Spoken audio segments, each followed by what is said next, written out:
Hello आंनि भिउवार्स नोंथांमोन रायजो राजा नोंथांमोन दा लोगोफोर नोंथांमोनखौहाय आंनि नैबे दिनैनि गोदान भिडिअ'आवहाय गासैखौबो गिबियावनो बरायना लाग्रोनाय जाबाय लोगोफोर दा जोबोद गाज्रि लोगोफोर बोथोराहाय अखा हानो नागिरगासिनो दं हाहां हाहां जागासिनो दं अखा खोरोमगासिनो दं मोफ्लामगासिनो दं हासिगोनानो दा थेवब्लाबो आं नैबे भिडिअ'खौ लाबोनाय जाबाय लोगोफोर दा जोङो ससियेल मिडियायावहाय गोबां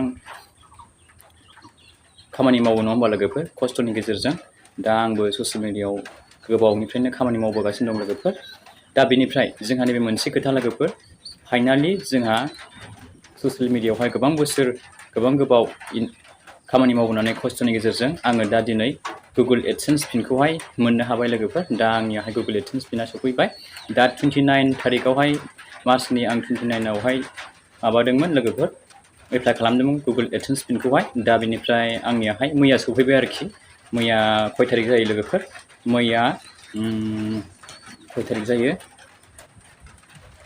मैया 9 थारिख एप्रिलावहाय सफैबाय आरोखि ना लोगोफोर दा आङो गुगोल एडसेन्स पिनखौहाय माबोरैहाय सेटआप खालामो बिनि बागैहाय नोंथांमोननो बे भिडिअनि गेजेरजोंहाय फोरमायगोन लोगोफोर दा नोंथांमोन नायलांबाय थादो दा जों गुगोल एडसेन्स पिनखौहाय एप्लाइ खालामनो थाखाय नैबेनो नै लोगोफोर नोंथांमोन नायना लाबानो जाबाय गुगोल एडसेन्स पिनाहाय बेनो बे गुगोल एडसेन्स पिन आरोखि लोगोफोर नोंथांमोना नायदो स्क्रिनावहाय नुदों नोंथांमोना बे गुगोल एडसेन्स पिन जाबाय दा बे गुगोल एडसेन्स पिन आरोखि ना लोगोफोर उल्था जाबाय नामा लोगोफोर आं लानायाहाय गुगोल एडसेन्स पिन दा बेखौहाय आङो आनबक्सिं खालामखाबाय आरोखि अलरेडि दा आङो बेखौहाय सेटआप खालामाखै दा बेखौहाय आङो सेटआप खालामो लोगोफोर नै आङो बेबायदि खेवबाय आरोखि माबाखौहाय नैबेनो लोगोफोर बे नैबे नाम्बाराहाय बे जोंनियाहाय एक्सेन्स पिन जाबाय आरोखि बेयो लोगोफोर दा बेखौहाय आङो सेटआप खालामगोन आरोखि ना लोगोफोर गुगोल एडसेन्स एकाउन्टआवहाय आङो सेटआप खालामगोन बेनिफ्राय थाइसेबाबो थाइनैबाबो बे एबारनिफ्राय आंनि एकाउन्टआवहाय इउटुबनिफ्राय रां फैसिगोन आरोखि लोगोफोर रां हाबसिगोन डाइरेक्ट नोंथांमोना नैबे गुगोल एडसेन्स पिनखौहाय नोंथांमोना सेटआप खालामखांनायनि उनाव बेंक एकाउन्टखौ एड खालामबानो नोंथांनि बेंक एकाउन्टआव डाइरेक्ट इउटुबनि पेमेन्टआहाय ट्रेन्सफार जासिगोन ना लोगोफोर दा नोंथांमोननो बे सेक्रेटखौहाय रावबो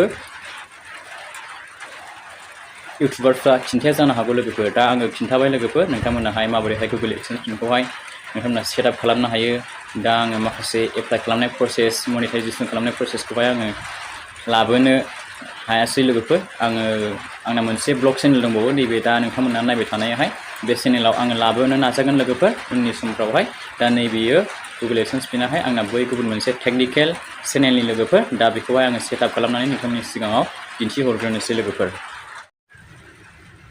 लोगोफोर आङो दा गुगोल एडसेन्स पिनखौहाय सेटआप खालामनो थाखाय गुगोल एडसेन्सनि एकाउन्टआवहाय फैबाय लोगोफोर अलरेडि फैखाबाय आङो गुगोल एडसेन्स पिननि नै लोगोफोर अखा खोरोमगासिनो दं दै लोगोफोर अखाया एसे थाइफ्रिहांबाय दा बारा जायोब्ला नोंथांमोना साउन्डखौ मोजाङै खोनानाय नङा दा आं बेनिखायनो थाब खालामनो सानबाय लोगोफोर भिडिअखौहाय दा आं गुगोल एडसेन्स पिन एकाउन्टआव फैबाय लोगोफोर दा बेयाव फैनाय लोगो लोगो नोंथांमोना मा नुनो मोनगोन नैबे 3 डट नटिफिकेसनावहाय नोंथांमोना नुनो मोनगोन नोंथांमोना बेयाव सेरबाबो नुनो मोनगोन नैबे नटिफिकेसनावहाय नोंथांमोना बेयाव नुनो मोनगोन नै Your payment are on hold because you need to verify your address होनदों लोगोफोर बेवहाय नोंथांमोना एक्सनावहाय खेबसे क्लिक खालामना होनो हागोन दा आङो बेवहाय खालामा लोगोफोर बिनिफ्राय नोंथांमोना नैबे 3 डट खनायाव खालामबाबो नोंथांमोना मोनगोन लेफ्ट साइडनियावहाय नैबेयावहाय 3 डटआवहाय बेवहाय क्लिक खालामबाबो नोंथांमोनाहाय मोननो हागोन आरोखि ना लोगोफोर दा नोंथांमोना नैबेयावबो नुदों नै टपआवहाय गोजौआवहाय नैबे Your payment are on hold because you need to verify your address बेवहाय एक्सनाव थुना होबाबो नोंथांमोना नुनो मोनगोन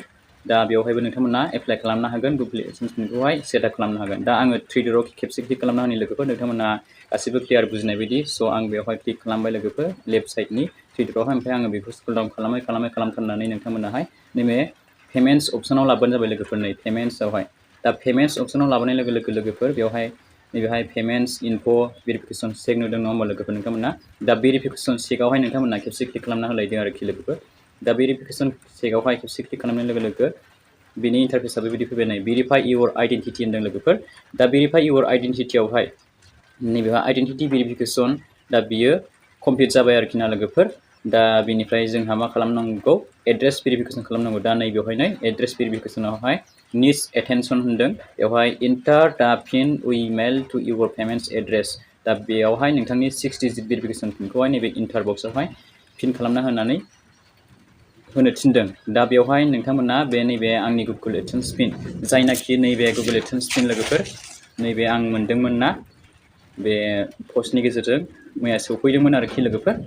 दा बेखौहाय आङो सेटआप खालामनानै होनांसिगोन आरोखि नैबे 6 डिजिट भेरिफिकेसन पिनावहाय। दा नैबे पस्टआवनो हरदोंमोन आं लोगोफोर नै खय थारिखआव हरामोन मार्चनि 29आवहाय हरदोंमोन ओमफ्राय मैया सौफैबाय। दा नै बेहाय पस्टआव हरदोंमोन नोंथांमोना बे एड्रेसखौहाय जेब्ला जायफोराहाय इउटुबार्सफोर लोगोफोर नोंथांमोन आंनि भिउवार्सफोर आं बुंखायो नोंथांमोनाहाय जेब्लानाखि नोंथांमोना गुगोल एडसेन्स पिन एप्लाइ खालामो अब्ला नैबे एड्रेसखौहाय नोंथांमोनाहाय मोजाङै होना लाबानो जाबाय दे लोगोफोर जाहाथे जेबो प्रब्लेम जायैबायदि नोंथांनि पस्ट अफिसावहाय सौफैनाय बायदि नोंथांमोना एड्रेसखौहाय मोजाङै लिरनानै होबानो जाबाय गुगोल एडसेन्स पिन एप्लाइ खालामनाय समावहाय। दा आङो नैबेवहाय 6 डिजिट पिनखौहाय आङो एप्लाइ खालामसै लोगोफोर नैबे इन्टार बक्सआवहाय। दा बेवहाय लिरदों नै आं बेवहाय एप्लाइ खालामना होनोसै लोगोफोर। आं दा बेवहाय आंनि गुगोल एडसेन्स पिनखौहाय बेवहाय सेटआप खालामबाय दे लोगोफोर। दानिया नोंथांमोना मा खालामनांगोन नोंथांमोना साबमिटआवहाय क्लिक खालामना होनांगोन।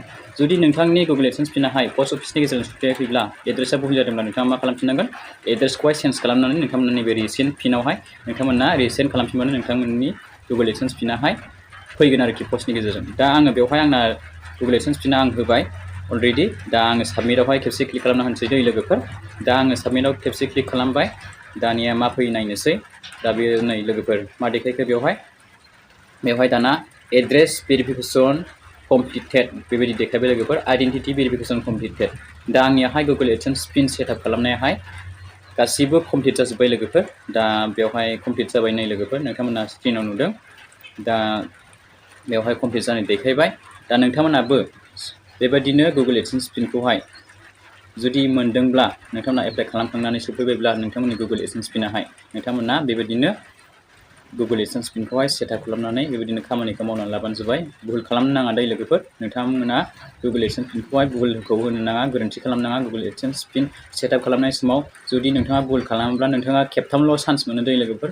जुदि खेबथाम नोंथाङा भुल खालामबाथाय आरो बे जिबनाव गैला आरोखि ना नोंथांमोनाहाय एडसेन्स पिनखौहाय सेटआप खालामनो हानाय नङा। बेनिखायनो नोंथांमोना मोजाङैनो खेबसेनो मोजाङै नायनानै नोंथांमोना सेम टु सेम मिलायहोनानै गुगोल एडसेन्स पिनखौहाय गुगोल एडसेन्स सेटआपखौहाय मोजाङै खालामना लाबानो जाबाय लोगोफोर। दा बेनोमोन आरोखि ना लोगोफोर।